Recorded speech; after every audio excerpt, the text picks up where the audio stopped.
Alright, it's me again with another review, and this time I'm gonna get right into it, man. This is an album that was released in 1989. I'm gonna review the very first album from the band Badlands.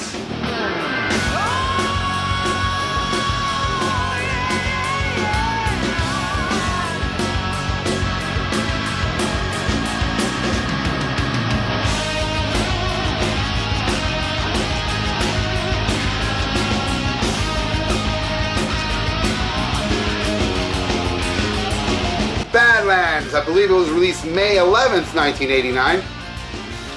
If you look closely here, I got it autographed even by Ray Gillen, Eric Singer, Greg Chason, and Jakey Lee. They all signed it for me.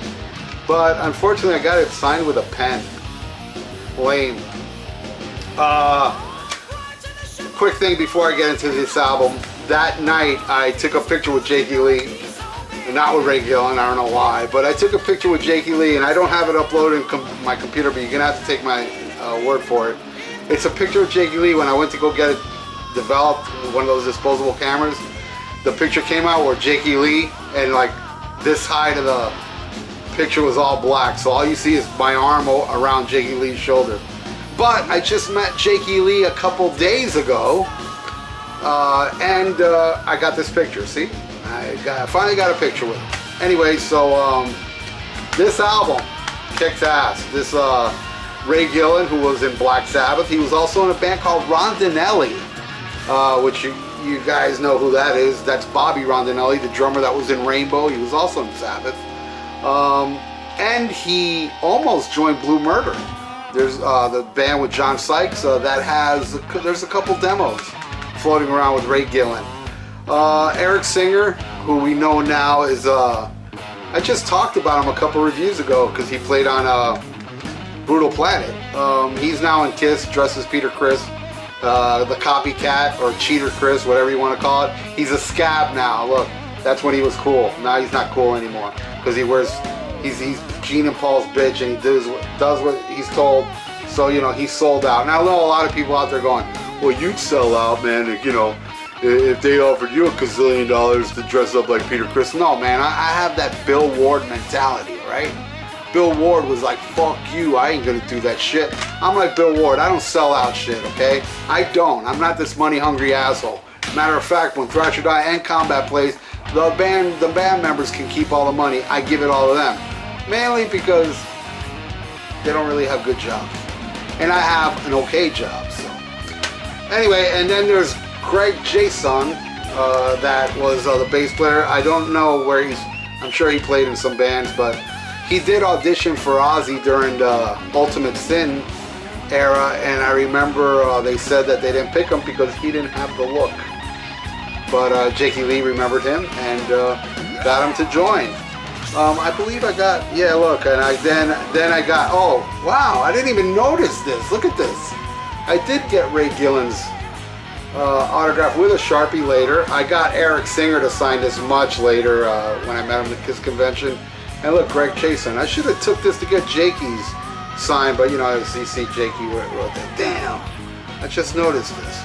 Anyway, it's a great album. If it wasn't, I wouldn't be reviewing it, right? Because this is my channel where I review albums I love. Unlike the other channels where I review discographies where some of those albums I don't like and I review them. But this one I really do like. It was released by Atlantic Records, and I remember at that time, I remember reading that Atlantic like blew a lot of money on this, and they sent out like a gazillion copies, and according to Greg Chason, this album sold 400,000 copies. So it was like 100,000 less of Going Gold. That's what he said in a Hit Parader magazine interview, which I saw online. And so what do you say we get into the tracks? Check out this track. I love this one. My favorite, track 1.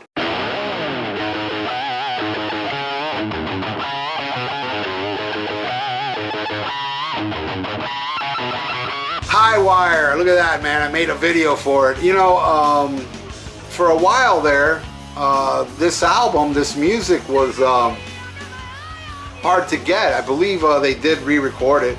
I mean, re-release it, but I heard different reasons why you couldn't get this album, because Ray Gillen for those that don't know, passed away from AIDS, and supposedly he infected a few women with it, and their families sued Atlantic Records or something. That's one theory, but I heard Jakey Lee in a Eddie Trunk interview say it wasn't because of that, it was because of something else.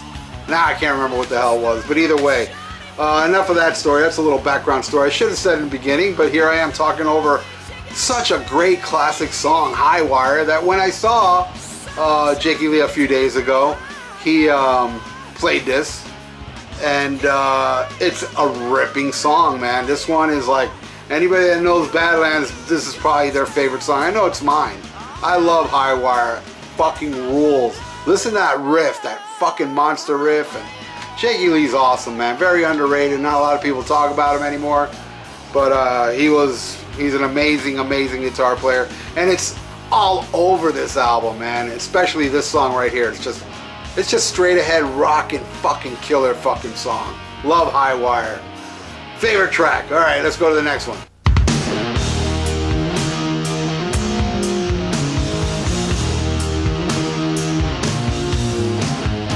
Dreams in the Dark. As you see, they made a video for this. Man, I remember seeing them on this tour. Actually, I saw them twice. I can't remember for the life of me. I know they did an opening slot for, I think it was like Great White, and I can't remember who the other band was, but Badlands opened that show, and they didn't play Dreams in the Dark. So then I saw them headline at a club on this tour, and they didn't play it again. I'm like, God, this is your single and you ain't playing it. I recently heard that they didn't really play it that much, and now Jakey Lee is playing it back in his set, but the Miami show is kind of a clusterfuck. But he actually asked the people, oh, I only have one song left, so what do you want to hear? Dreams in the Dark, Shot in the Dark, or Bark at the Moon? And Shot in the Dark won. I would have loved to hear Dreams in the Dark or Bark at the Moon over Shot in the Dark, even though I like Shot in the Dark, but that's my least favorite of the three. But Dreams in the Dark is a great song, very melodic, and it's a shame it didn't take off, because this is a slamming band, man. I mean, this is a kick-ass band. I guess probably Eric Singer left right after this album. I mean, he did do the tour. I did see him with Badlands, but he didn't appear on the second album. I think he left the band because who knows why. Maybe it wasn't like the big seller that he was hoping and Atlantic Records was hoping. But Dreams in the Dark was the lead single and didn't really do that well, I guess. I mean, I don't remember it doing that well. And but it's a cool video, and it's cool. It has single written all over it. I can hear it. It's kind of like the poppiest song on here. Great song. Let's go to the next one.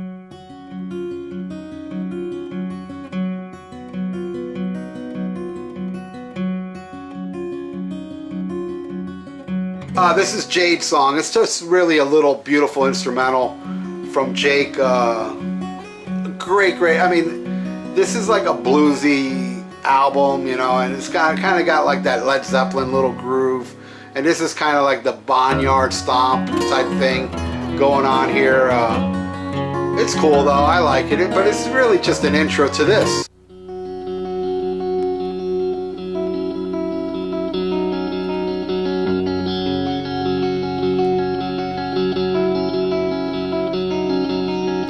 Winter Song. As you see, they made a video for this too, and I love this song, man. This song, actually, I remember back in the day on Dial MTV. This actually made the Dial MTV. It probably like in the lower top 10, but you know, people were digging it. So this song did do them some good. Maybe this is what helped sell that 400,000 copies. What a great, amazing song with amazing vocals from the late Ray Gillen. Beautiful, and just, oh man, what else can I say? You know, it's one of those songs where it's like ballady, but then it gets heavy, you know, that mid-pace heavy type thing with incredible guitar work from Jakey Lee, and I really dig this video, man. I dig it. Outdoors with the fire and stuff, man. Fuck it. I love Winter Song, man. It's one of the best tracks, probably my second favorite track on this album. Dig it. Let's go to the next track.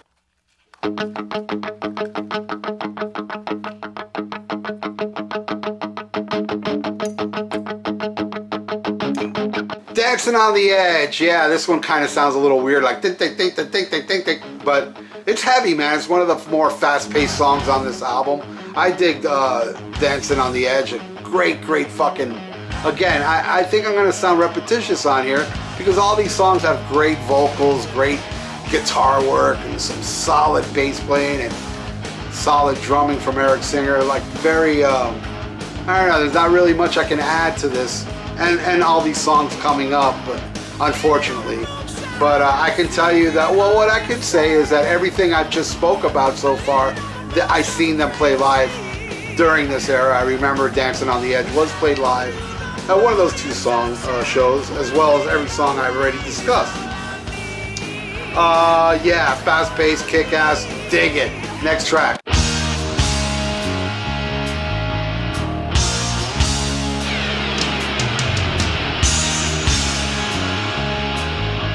Streets Cry Freedom. Yeah, there's another good one. I mean, they're all good, but yeah, I'd probably say this one's my least favorite, but it's still a great song with great vocals.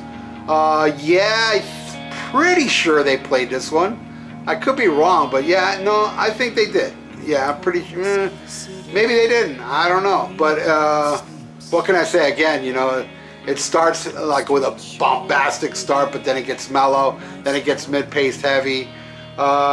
It's not what I was expecting, to tell you the truth. When I first bought this album, I was expecting a balls-out heavy metal record. I mean, it's Jake Lee and Ray Gillen from, you know, Black Sabbath and Ozzy. I'm thinking heavy metal, but they went more the bluesy route and, you know, more mid-paced stuff. It's not really, you know, so far every song's been, you know, there's some fast-paced songs, and like High Wire, I guess, would be the most mellow metal song. But not really. I mean, it's more hard rocking, you know. But I would have to say, like, the most metal song on this album is the next track.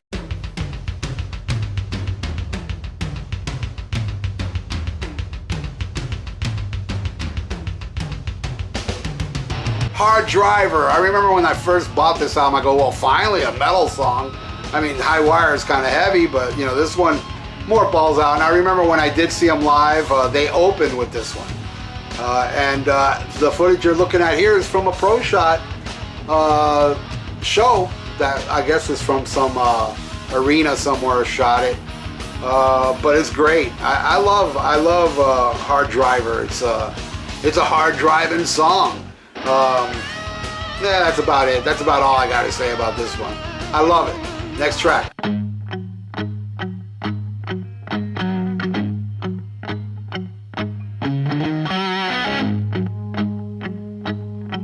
Rumbling Train. Now this one, man, this one's a grower, but man, I would have to say it's almost tied for my favorite on here.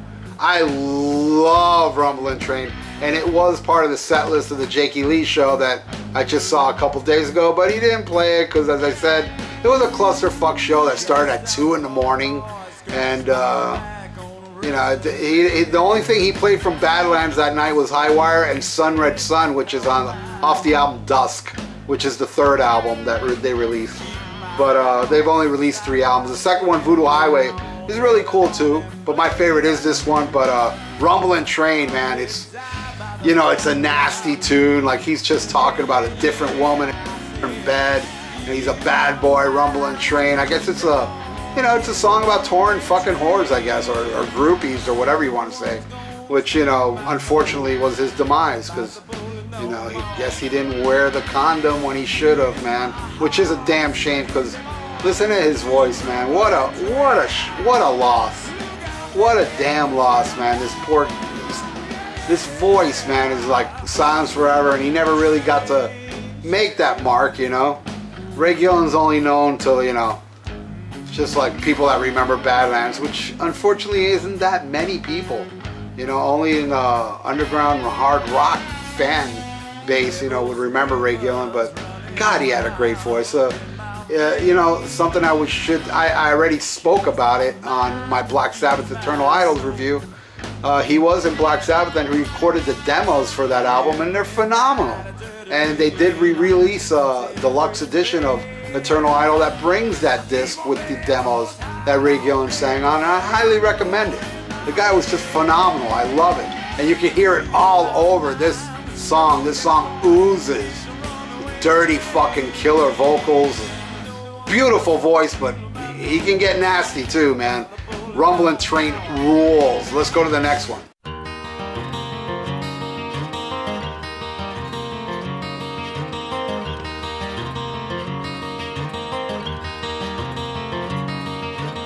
Devil Stomp. Yeah, hell yeah. I love this one too. You can see I made a video for this one. One of my favorites off here too. It's like, you know, it starts off very mellow, but it's one of the heavier tracks on here. God, it just fucking rips, man. When Jakey comes in with that,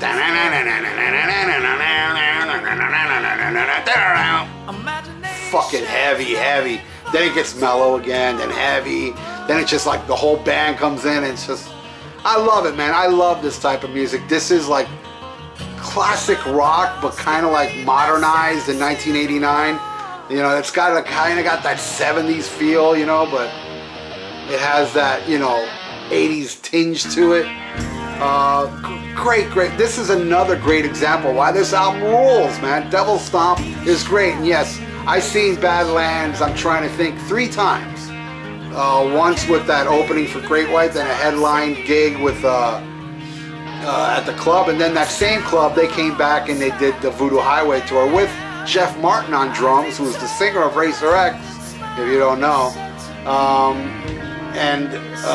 Yeah, I seen him 3 times, and I'm so glad I did. You know, it's fucking awesome that I did.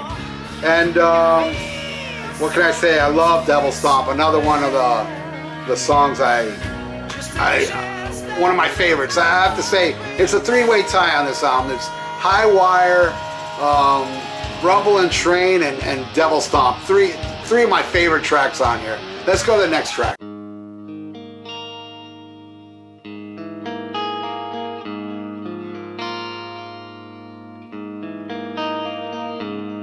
Okay, technically the last track on the album, Seasons. I don't recall them playing this on the first tour, but I do recall on the Voodoo Highway they did play this live, and Ray Gillen did say that he dedicated it to his father, who, I don't know if he recently passed away, but he did pass away, and he wrote this song about him. And it's a beautiful song, man. It's you know, it's kind of like introspective of life, you know, like the seasons roll, you know, thousands of years, and you know, nothing stops it, man. I mean, we're here and then we're gone, and that's pretty much what this song's about. It's pretty, you know, I guess it's, you know, it's a dedication to his father who passed away, so I'm sure that's what he had in mind when he wrote these lyrics, and it's a kind of mellow tune, but beautiful at the same time. I dig it, and there is a bonus track on this CD, and here it is.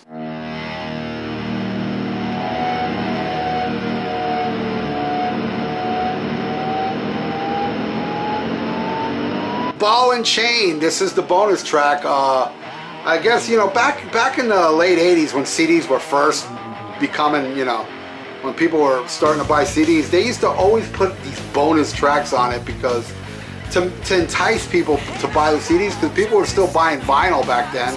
So they would release the vinyl without the bonus track and the CD with the bonus track. A lot of CDs were like that back then. And this is one. This is the bonus track on here, Ball and Chain, which is, you know, a cool tune. I dig it, man. I like it more than Streets Cry Freedom. So, you know, if anything, Streets Cry Freedom should have been the bonus track, which is still a good tune. But Ball and Chain's cool, man. It's kind of like a High Wire, but slower, I would say.